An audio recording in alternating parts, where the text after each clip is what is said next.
അപ്പം മച്ചാന്മാരിന്ന് നോമ്പൊക്കെ മുറിച്ചിട്ട് നേരെ ഷവർമ തിന്നാൻ പോയി. റെഡ് ബുൾ എടുക്കാന്ന് പറഞ്ഞാണ് പോയത്, പക്ഷെ നടന്നില്ല. ഷവർമയും കാര്യങ്ങളൊക്കെ തിന്നിട്ട് നേരെ തറാവിക്ക് പോയി. പിറ്റേന്ന് രാവിലെ ഉറക്കം എണീച്ച് ഹാളിൽ വന്ന് നോക്കിയപ്പോൾ ഇവരെയാണ് കണ്ടത്. അങ്ങനെ കുറച്ചു നേരം കഴിഞ്ഞപ്പോഴും ഞാനും എൻ്റെ ഒരു കൂട്ടുകാരനും പള്ളിയിലോട്ട് പോയി. I mean church. സത്യം പറഞ്ഞാൽ അവിടെ പോയത് എന്താത്തിനാണെന്ന് എനിക്ക് അറിഞ്ഞു. അവിടെ പോയിട്ട് വന്നിട്ട് നമ്മളെ പള്ളിയിൽ നോക്കിയപ്പോൾ ഇന്ന് ഫുഡും കാര്യങ്ങളൊക്കെ കഴിച്ചിട്ട് ഞാനും അവനും കൂടെ വീണ്ടും ഫുഡ് കഴിക്കാൻ വന്നു. എന്തായാലും സന്തോഷം മാത്രം. ഇത് കണ്ടപ്പോൾ എനിക്ക് മനസ്സിലായി ഇന്ന് പള്ളി പൊതിയുണ്ടെന്ന്. കാണിക്കേണ്ട ആള് നല്ലതാണ്. സാധാരണ ഫുഡൊക്കെ കഴിക്കുമ്പോൾ ഉറക്കം വരാറാണ് പതിവ്. ബട്ട് എനിക്കിന്ന് ഉറക്കം വന്നില്ല. കുറച്ച് നേരം കൊണ്ട് ഒരു വിളി കേട്ട് ഇങ്ങോട്ട് വന്നതാണ്. കണ്ടെന്റെ കണ്ണ് തള്ളിപ്പോയി. വീഡിയോയിൽ കിട്ടാതെയാണ് 6 കുഞ്ഞുങ്ങളാണ് പ്രസവിച്ചത്. അങ്ങനെ രാത്രി പള്ളി തറാവിക്ക് പോയപ്പോൾ കണ്ട കാഴ്ചയാണ്. ഹിപ്നോട്ടിസം ചെയ്യുന്നു പയ്യന്മാരെ. പിന്നെ മാത്രമല്ല അവിടെ നിന്ന് എല്ലാ പയ്യന്മാരെയും ചെയ്തു, കൂട്ടത്തിൽ എന്നെയും ചെയ്തു. കുറച്ചു നേരം കഴിഞ്ഞപ്പോൾ എല്ലാവരെയും മൈൻഡ് മാറി. നിങ്ങൾ കണ്ടോ?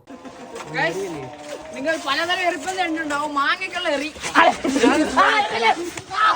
തറാവി സമയത്ത് ഇങ്ങനെ എന്തെങ്കിലും കാണിക്കുന്ന ടീമിനെ ഇവിടെ മെൻഷൻ ചെയ്യണം. അങ്ങനെയാണ് ഞാൻ ഈ അത്ഭുതം കാണുന്നത്. പൂക്കൾ നോക്കുമ്പോൾ വിരിഞ്ഞിരിക്കുന്നു. അങ്ങനെ കണിയാപുരത്തെത്തി ഫ്രിഡ്ജ് തുറന്നു നോക്കിയപ്പോൾ ഡയറി മിൽക്ക്. കൂടെ ഞാൻ ഓർഡർ ചെയ്ത ഒരു ചെറിയ ടോർച്ചും. സംഭവം ഈ ടോർച്ച് ഞാൻ ഫ്ലിപ്കാർട്ടിൽ നിന്നാണ് ഓർഡർ ചെയ്തത്. നല്ല പവറും ഉണ്ട്. 400 രൂപയുടെ താഴെ ആവുന്നുള്ളൂ. അപ്പോൾ ഓക്കെ.